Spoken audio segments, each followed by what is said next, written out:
El doctor González es originario de Guadalajara, Jalisco, México. Cuenta con estudios de médico cirujano, egresado de la Universidad Autónoma de Guadalajara, especialista en psiquiatría y alta especialidad en el manejo de las adicciones por parte del Instituto Nacional de Psiquiatría, doctor Ramón de la Fuente Muñiz, posgrado en gestión de instituciones de salud por el Instituto Tecnológico Autónomo de México. Ha participado en el desarrollo de estudios de investigación con instituciones nacionales e internacionales, con la Universidad de UCLA, coordinación de ensayos clínicos farmacológicos por parte del Instituto Nacional de Psiquiatría y del CONACYT, elaboración de guías de práctica clínica para el manejo de adicciones por parte de la Secretaría de Salud y el Centro Nacional de Excelencia Tecnológica en Salud, desarrollo de estudios de investigación patrocinados por la industria farmacéutica y presentaciones en más de 200 congresos, eventos nacionales e internacionales en materia de adicciones, salud mental, salud pública y justicia terapéutica. Ha tenido actividades de docencia a nivel maestría, especialidad, licenciatura y diplomado en diferentes instituciones académicas, entre ellas la Universidad Nacional Autónoma de México y Centros de Integración Juvenil. Ha colaborado con capítulos de libros, guías y documentos de investigación. Trabajó como subdirector de operaciones intersectoriales en salud pública en la Comisión Nacional contra las Adicciones y como médico especialista en el Centro de Ayuda al Alcohólico y sus familiares del Instituto Nacional de Psiquiatría. Ha sido consultor de la Comisión Interamericana para el Control del Abuso de Drogas, de la Organización de Estados Americanos. Fue colaborador en el proyecto Abuso de Drogas de la Organización de Estados Americanos. Fue colaborador en el proyecto Sistematización de Prácticas de Reinserción Social en Personas en Conflicto con la Ley y Consumo de Sustancias Psicoactivas, proyecto financiado por la Unión Europea y coordinado por la Subsecretaría de Prevención y Participación Ciudadana, y ejerce su práctica clínica privada en la Ciudad de México. Bueno, tenemos el doctor Mario, gracias por estar aquí colaborando y pues le cedo la palabra. Muchas gracias y pues te escuchamos. Cualquier Hola, pregunta, ¿cómo están todos? ¿no? Para que no seamos. Hola Mario, buenos días. ¿Cómo están? Buenos días. Perdón por las fachas, pero es que estoy de vacaciones familiar, entonces esperemos que no se ponga traicionera la conexión. Pues antes que nada, gracias por la invitación. Esperemos que sea de utilidad lo que vamos a compartir el día de hoy.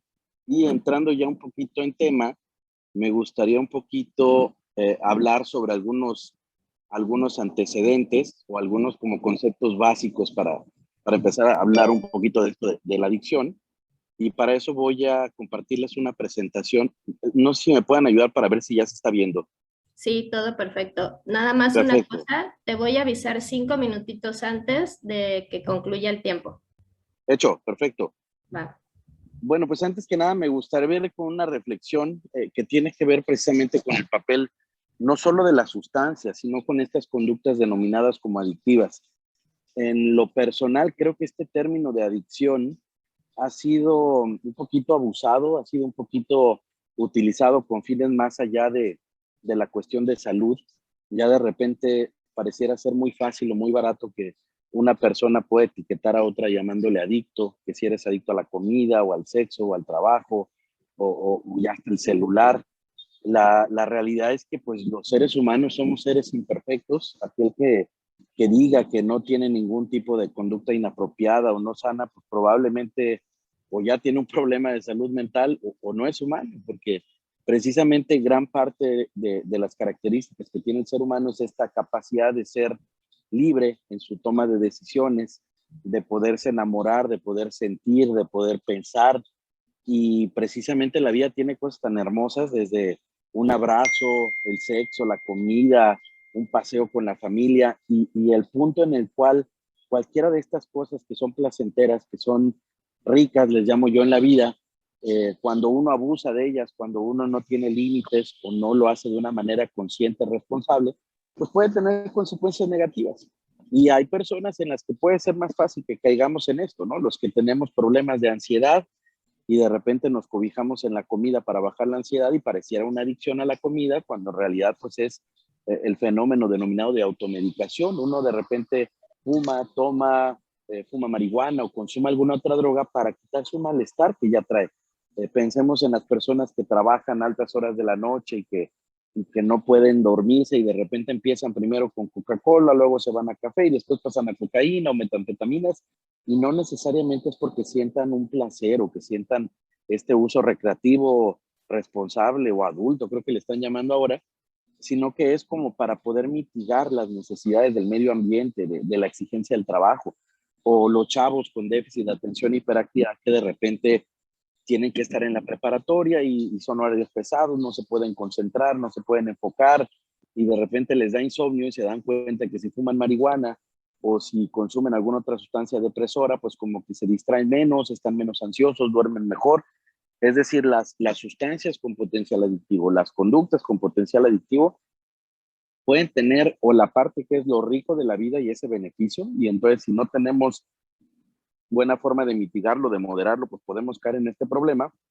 O la otra, pueden mitigar problemas que ya traemos como insomnio, depresión, ansiedad, problemas de inatención o inclusive los problemas típicos de la vida. Pensemos niños en situación de calle que de repente no tienen dónde dormir, no tienen comida, tienen frío, tienen miedo, y de repente dando 2, 3 jalones a la mona, pues medios se disocian un poquito de los problemas, les baja la ansiedad, de alguna manera se desconectan de lo que está pasando, y es una forma de sobrellevar las situaciones horribles o peligrosas que están viviendo, ¿no? Las personas en guerra, todos estos hombres que estuvieron en alguna guerra como Vietnam, etcétera, que de repente regresan a sus países de origen, presentan estrés postraumático, insomnio, crisis de ansiedad, y muchas veces se cobijan en drogas para tratar de evadir su realidad. Es decir, cuando hablamos del tema de adicciones, repito, este término tan abusado, pues estamos hablando de muchos seres humanos que de alguna u otra forma, la forma en que se relacionan con esta sustancia o con esta conducta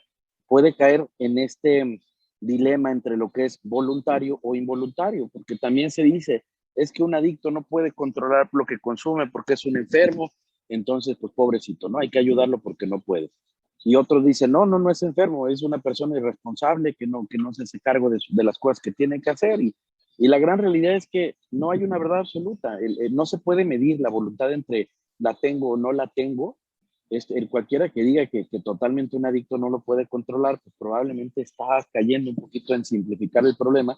O el otro que diga que es un problema solo de voluntad y que solo es de echarle humildad y el poder superior, pues también, ¿no? Porque no necesariamente es que yo haga todo el esfuerzo, lo intente y lo logre. Muchas veces encontramos personas que hacen todo el esfuerzo por no tener problemas de consumo y aún así con todo el esfuerzo no lo consiguen. Y el mejor ejemplo quizás es la obesidad.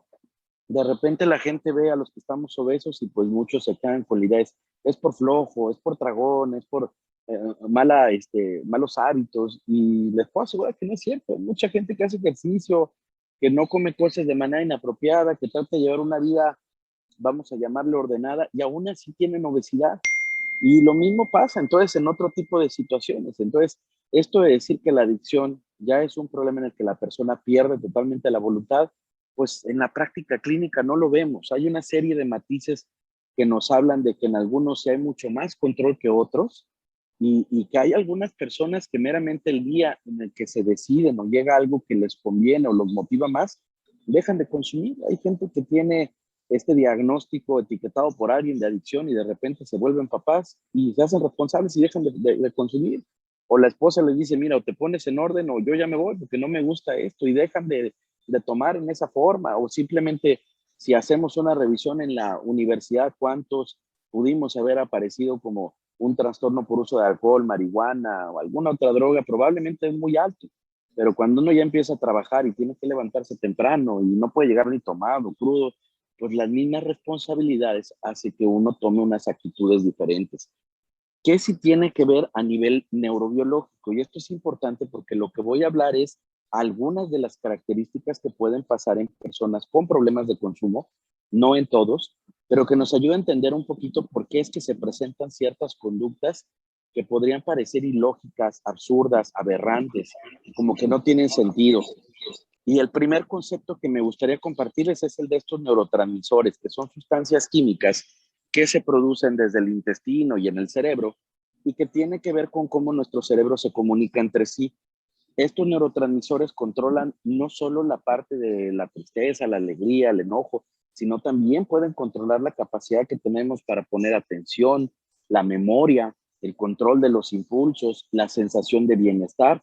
Y cuando las drogas, estoy hablando legales o ilegales, empiezan a afectar estos neurotransmisores, pues por supuesto que pueden dañar no solo el ámbito de la salud como tal, sino pueden llevar a problemas de conducta que nos lleva a problemas familiares, a divorcios, puede llevar a un bajo desempeño, conductas inapropiadas que nos pueden llevar al desempleo, a tener accidentes, pero también desde el punto de vista de la salud, incrementa los problemas de salud mental y es uno de los principales factores de riesgo en personas con predisposición o con depresión para que lleguen a suicidarse o incluso a tener muertes por los otros daños que causan al cuerpo, como pensemos el tabaco en los pulmones o la cocaína en el corazón o el cerebro.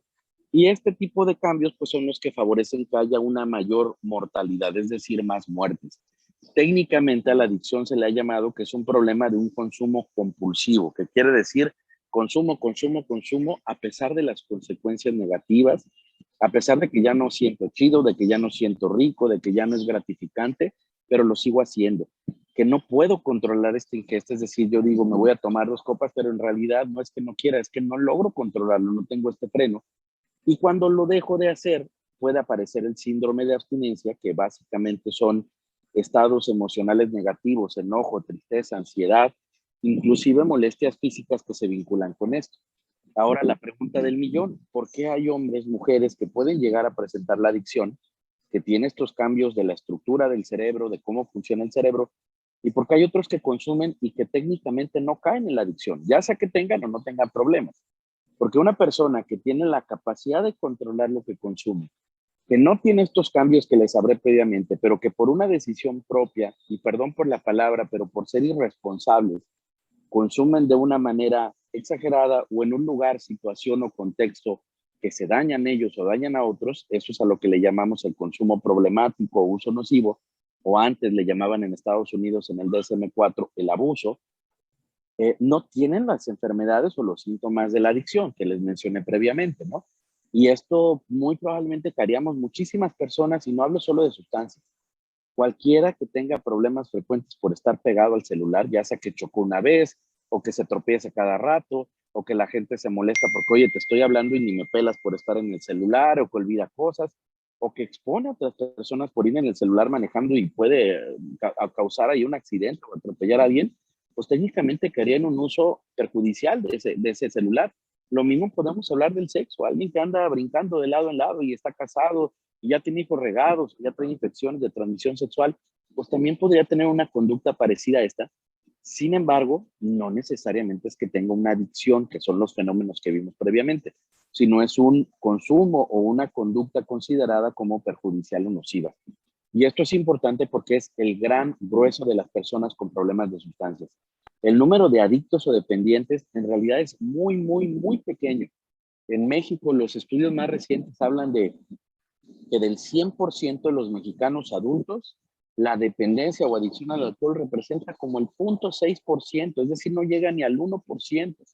Y esto es tomando en cuenta los criterios muy a rajatabla. Otros dicen que llega hasta el 6%, que aún así sigue siendo una cifra, vamos a llamarle, no es insignificante, pero es pequeña.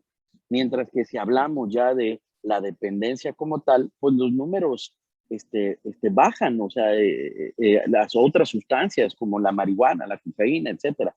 Los dependientes, adictos, son números muy pequeñitos. Lo que hay muchos son personas con un consumo problemático, perjudicial, y que muchas veces está más vinculado que con la sustancia, con problemas familiares, con problemas sociales, con problemas de personalidad, con problemas de salud mental.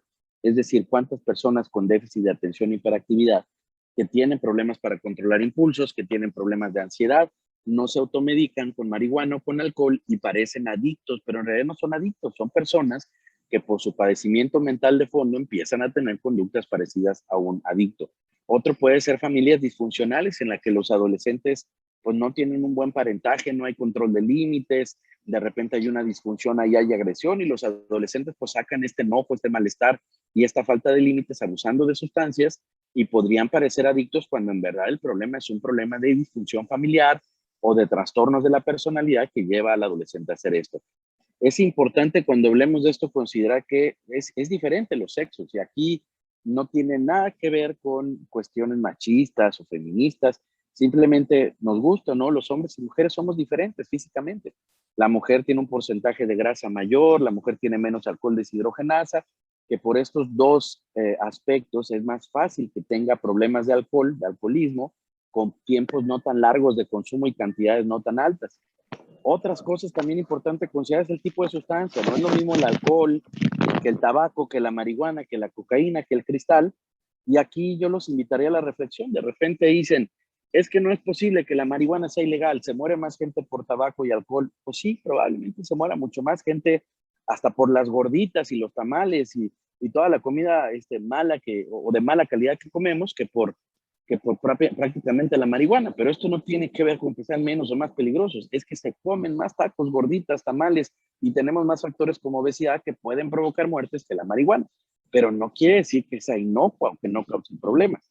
Estos mercados con esta apertura tan laxa, pues a lo mejor nos pueden llevar a darnos cuenta de problemas de infraestructura de servicios de salud mental, de vialidad, entre otros temas, que no es el principal de hoy, pero el tipo de sustancia tiene mucho que ver con el potencial de generar la adicción.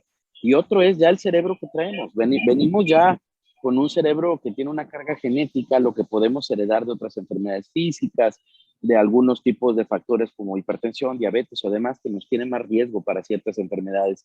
Nuestro tipo de personalidad, cómo es la sociedad donde vivimos, la familia, el medio ambiente.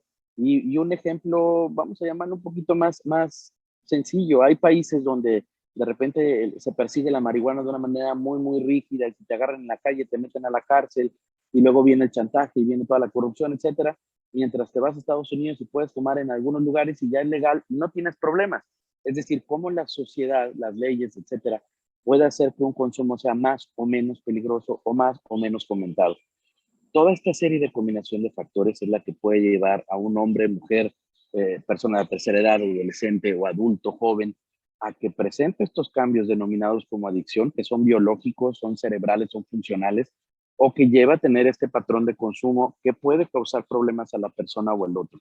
Normalmente en las universidades nos enseñan que primero uno experimenta con una sustancia, que luego uno se habitúa o se acostumbra a la sustancia y que si te enganchas y te gusta y tienes factores de riesgo y tienes pocos factores protectores, pues sigues consumiendo, empieza a tener problemas por tu consumo, generas tolerancia, que es que cada vez aguantas o necesitas más cantidad de la sustancia y por último puedes tener síndrome de abstinencia y así se presenta de manera escalonada la dependencia o adicción. La gran realidad es que esto no es lo que vemos en la práctica clínica. Muchas veces ni siquiera lleva tanto tiempo, no es un proceso que se va incrementando. Hay ciertas personas que con pocos consumos en tiempos muy cortos llegan a presentar este tipo de cambios y por eso es importante considerar sustancias altamente adictivas como el problemón que hay ahorita en Estados Unidos con los opioides, opiáceos, el fentanilo, la codeína, etcétera, como fármacos, o incluso el de algunas sustancias muy baratas, muy adictivas y muy peligrosas como el cristal o metanfetamina. De forma general, para entender qué hacen las drogas en el cerebro, vamos a hablar de algunas partes interesantes de este órgano tan importante. Y aquí podemos ver un cerebro en el cual la parte verde, que está al inicio, es la denominada corteza frontal, esta que vemos aquí adelante, y esta corteza frontal controla el control de impulsos, el pensamiento, la atención. Es una de las partes más importantes para los seres humanos y diferenciarnos de los animales. Si partimos el cerebro a la mitad, vemos que hay otras estructuras internas y dentro de estas estructuras internas voy a resaltar la amígdala y el hipocampo. La amígdala es estas como aceitunitas que tenemos de cada lado, que técnicamente es el centro de las emociones. Y estas amígdalas se prenden cuando necesitamos sentir miedo, tristeza, alegría, y ahí ese tipo de emoción que se presenta tiene que ver con el medio ambiente que lo justifica. Por eso está pegado al hipocampo, y este hipocampo es como el centro de la memoria, de tal forma que si un niño pequeño va gateando, un poquito más grande, va caminando, agarra un cactus, se espina, pues en su hipocampo, que es la memoria, se queda guardado que esas cosas duelen, que lastiman, y la próxima vez que está cerca de uno, la amígdala comienza a manifestar el miedo o la ansiedad para protegerlo de que no se acerque a ese cactus. Y lo mismo pasa con las drogas. Si yo consumo una droga y me doy cuenta que tengo ciertos beneficios, que me quita el hambre, que me ayuda a dormir, que me baja la ansiedad. Por ejemplo, si yo soy muy ansioso de niño, me da miedo hablarle a las niñas, me da miedo hablar en público, de adolescente me doy cuenta, pues que me gusta y una chamaquilla, pero me da miedo y me tartamudeo cuando me acerco, me da vergüenza bailar, pues me doy cuenta que si me echo unas cervezas, como que se me baja el miedo, como que estoy más tranquilo, y entonces mi hipocampo empieza a hacer el análisis. Si tomo, estoy menos ansioso y me atrevo a hacer más cosas. Y la próxima vez que esté en una situación así, la amígdala automáticamente hasta se alegra y dice, hay una cervecita para bajarle a la ansiedad, y hace como este fenómeno de la asociación, el condicionamiento, y entonces empiezo a generar posibilidad de tener hábitos hacia el consumo. Por eso es que es tan importante todo lo que tiene que ver con las medidas de prevención, porque si la experiencia que tenemos con la sustancia la volvemos muy favorable en personas susceptibles, pues es más fácil que se enganche. Si el contacto con la sustancia no está tan adornado, no es tan placentero, no nada más por lo que hace la sustancia en sí, sino con lo que uno siente, por su personalidad, lo que uno vive en el medio ambiente, pues muy probablemente la capacidad de engancharse es menos. Y esto tiene que ver con las unidades básicas, que son estas neuronas. El cerebro está formado por miles y millones de neuronas, y como aquí vemos, estas neuronas están flotando, son sostenidas por otras células que se llaman células como si fueran las vigas, los tabiques, el cemento, que las sostienen y ayudan a que de alguna manera puedan estar acomodadas como si fuera una línea de comunicación. Entre neurona y neurona encontramos este espacio llamado intersináptico, donde la neurona previa, aquí arriba encontraremos una neurona, acá abajo estaría otra, forma algunos neurotransmisores, los suelta, y si la otra neurona lee ese tipo de neurotransmisores, lo recibe, y así es como se comunica el cerebro. Si esta fuera la neurona que trabaja con dopamina en el sistema de recompensa, que ahorita vamos a ver, al momento que se libera dopamina aquí y esta neurona lo recibe, favorece la comunicación en este grupo de neuronas y sentimos placer o sentimos rico, que es en esta parte que se le llama el núcleo accumbens. Estas son las principales áreas que se han estudiado cuando hablamos de adicción. Uno, les decía, tiene que ver con la amígdala y el hipocampo, es decir, cómo el cerebro genera recuerdos, genera de alguna manera asociaciones o condicionamiento para el consumo de sustancias por las cosas positivas que nos puede provocar. Otro tiene que ver con este sistema de recompensa, el núcleo accumbens, y con el área tegmental ventral, que ahorita lo vamos a revisar. Y todo esto de adelante lo voy a simplificar en 3 palabras. Es control de impulsos.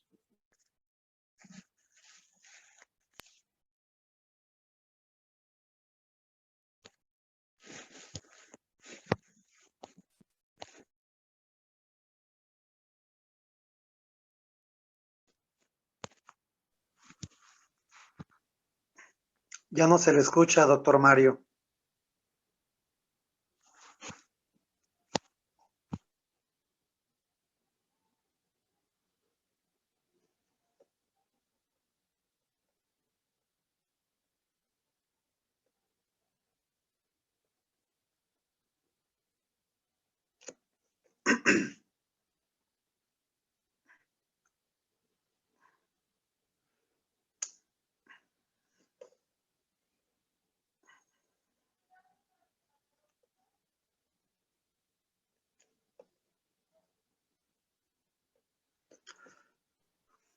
Doctor Mario, ya no lo escuchamos.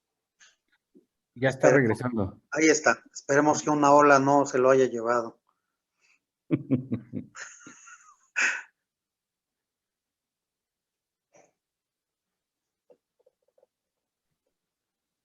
También a la maestra Cantú creo que la sacó.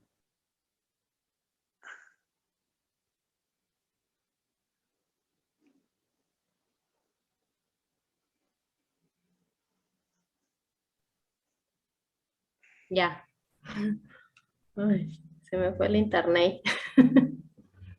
Ok. El doctor Mario también creo que se desconectó. Sí, creo que se desconectó.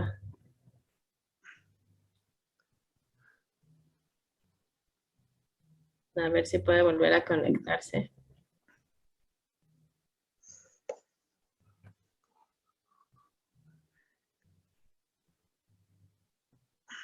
Quizá llegó de improviso un guachinango a la talla, una pata de mula, un ostión. Algo así. Ahorita le. Pero ahí está, ahí se ve conectado, ¿no?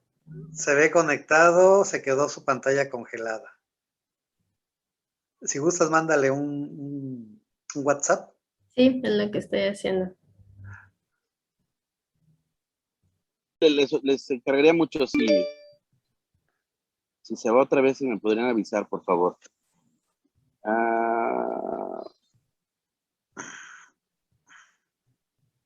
Ahí se está viendo ya la pantalla, ¿verdad? Ya. Sí, ya.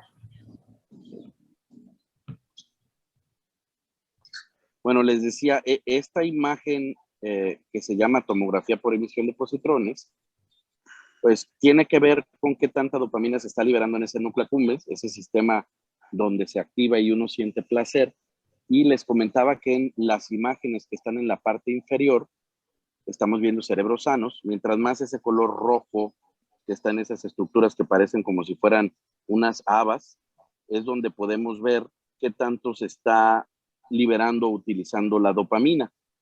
Entonces, si comparamos los cerebros de abajo con los de arriba, podemos ver claramente, por ejemplo, que este funcionamiento de dopamina está disminuido tanto en la dependencia al alcohol como incluso en la obesidad. Ciertas personas con obesidad parece ser que se comporta muy parecido a los cambios de adicción a otras drogas. Y en el caso de la dependencia a cocaína, ver cómo prácticamente se funde. Y entonces, esta percepción de placer en ciertas personas que tienen dependencia a cocaína hace que ya no sientan motivación o gratificación por las cosas naturales. Es decir, si esta persona estuviera aquí conmigo y le digo, mira qué bonito la playa, y ve a esa muchacha qué guapa, y ve la comida qué rico, los camarones, y probablemente con un núcleo accumbens que no prende y siente placer, me diría, me vale gorro, no siento motivación, no lo disfruto.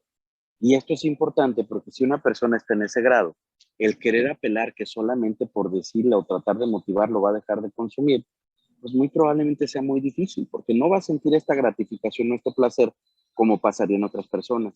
Y vean aquí cómo una persona sana, que es el cerebro de hasta arriba, comparado con el que abusa cocaína un mes después de dejar de consumir y hasta 4 meses después de dejar de consumir, vean cómo la recuperación es tardada. Esto nos habla de que los procesos para rehabilitar, para volver a sentir ese gusto, ese placer por las cosas que se perdió, pueden ser procesos muy tardados, que llevan meses y que favorece esto, uno, el dejar de consumir y otro, tener actividades que sean placenteras. Es decir, se vale que una persona con adicciones en rehabilitación se le busque, que de repente tenga como más actividades positivas, como puede ser de repente que tenga algunas pues paseos o estar con la familia o acercarse con los animales, pues por supuesto que sí, porque esto le va a ayudar a volver a hacer estas cosas que son gratificantes para los seres humanos y a volver a sentir ese gusto por las cosas que antes eran importantes. Otros de los sistemas que son vinculados son, por ejemplo, el de GABA y glutamato. GABA es el principal inhibidor del calmante, glutamato es el principal excitador. En el caso de alcohol, uno se acostumbra a que el alcohol lo inhibe, o sea, lo deprime a uno, lo tranquiliza, por eso de repente es tan rico echarse unos traguitos de repente, porque te baja la ansiedad, te baja el estrés y esto te ayuda de alguna manera a que estés más relajado. Si tú te acostumbras a estar tomando alcohol, tu cerebro está relajado y cuando tú lo cortas de golpe, pues viene una contrarregulación, aumenta el glutamato, que es el excitador, y por eso aparece esto del síndrome de abstinencia. En este caso tenemos mucho glutamato, el cerebro está hiperexcitado, la amígdala se acostumbra a la sustancia y si se la quitas, pues se queja, está con miedo, ansiedad, depresión, apatía, y estas señales llevan también a que se libere cortisol, adrenalina, y esto puede llevar a ese malestar físico tan característico del síndrome de abstinencia, como son temblores, sudores, diarrea, incluso algunos casos ya importantes hasta convulsiones. Y en este cerebro podemos ver de forma general cómo, si se fijan, la parte que está en el centro, este cerebro de alguna manera que está aquí, es una persona con dependencia a cocaína que le pasan un video de la naturaleza y no se ve que se active nada del cerebro. Aquí la activación se ve con estos colores de esta gráfica, de esta barra. Mientras más hacia el rojo esté, que está prendiendo más. El rojo quiere decir que se está activando esa parte del cerebro. Y aquí podemos ver cómo en el cerebro del lado derecho es una persona dependiente a cocaína que le pasan un video y vean cómo se prende clarito la amígdala y la corteza cingulada anterior. Es decir, las personas con dependencia a sustancias, hay cambios en cómo funciona su cerebro, hay cambios en la estructura del cerebro Y una de ellas es esta parte que les decía, la corteza frontal, que tiene que ver no solo con el control de los impulsos, sino tiene que ver con las funciones ejecutivas, con planear, con jerarquizar qué es más importante en mi vida, con ser flexible a las cosas, con organizar mi vida. Y vean en esta diapositiva cómo una persona dependiente al alcohol, podemos ver que el cerebro está disminuido de su tamaño. Comparen este que está así todo gordito y se ve aquí el cráneo y el tamaño del cerebro, y del otro lado vemos uno como si estuviera deshidratado, un cerebro más pequeño en volumen, pero también que se activa menos. Este es un cerebro sano y este es un cerebro de una persona dependiente al alcohol. Mientras más este color verde amarillo está prendiendo, está funcionando, vean cómo funciona menos el de dependiente al alcohol. Entonces tenemos cerebros de menor tamaño y que funcionan o prenden menos que las personas que no tienen estos problemas.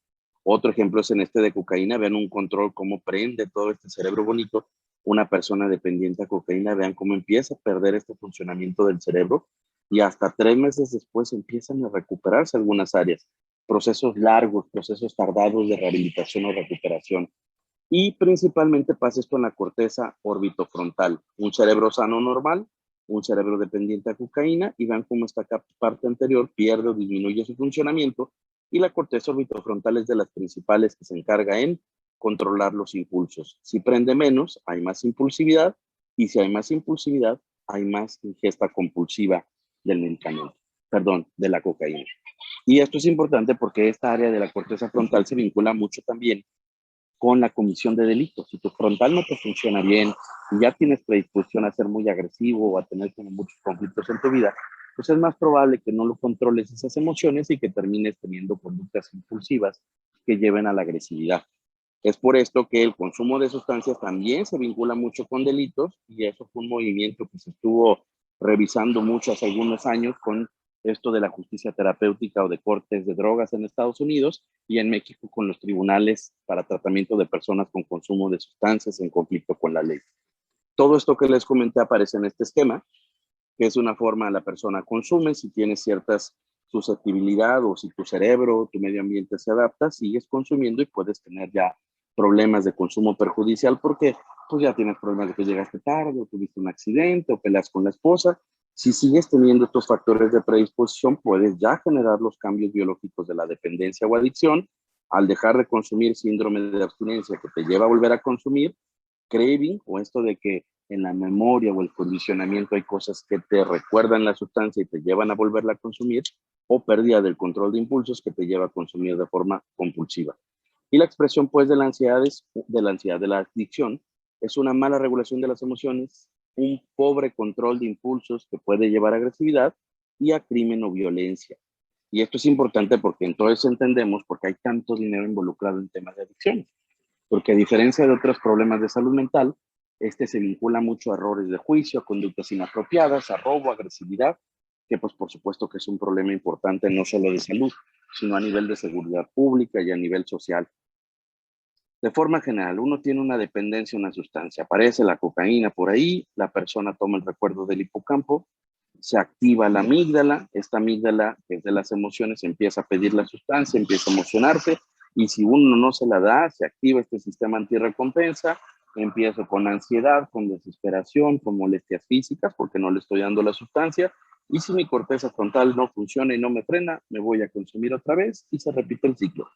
Y es por esto que de alguna manera, para ejemplificarlo, cómo se presenta, más sencillo, ustedes ubican esta caricatura, este señor que tiene una adicción al alcohol y que de repente si él va caminando y se encuentra con el bar de Moe, automáticamente este bar le recuerda la cerveza y la cerveza lo hace sentir rico, y entonces su amígdala se activa por el recuerdo del hipocampo y empieza a imaginarse la cerveza y ya está salivando, ya se la está antojando aunque no se la haya tomado, y a esto se le llama el craving o la apetencia. Vimos ahí cuando se activaban, se prendían esas partes del cerebro, la amígdala y la corteza singular anterior, y ese deseo tan intenso que tiene hacia consumir o no, pues va a ser la pelea entre su corteza frontal de que si es apropiado, que si es bueno o no, y la amígdala con este sistema de recompensa que va a decir tomo o no tomo, y si la corteza frontal y mi personalidad, mi familia y mi sociedad me protegen, me ayudan para tomar una mejor decisión, probablemente la libre, pero si no hay una buena red de soporte familiar, social, si tengo problemas de personalidad,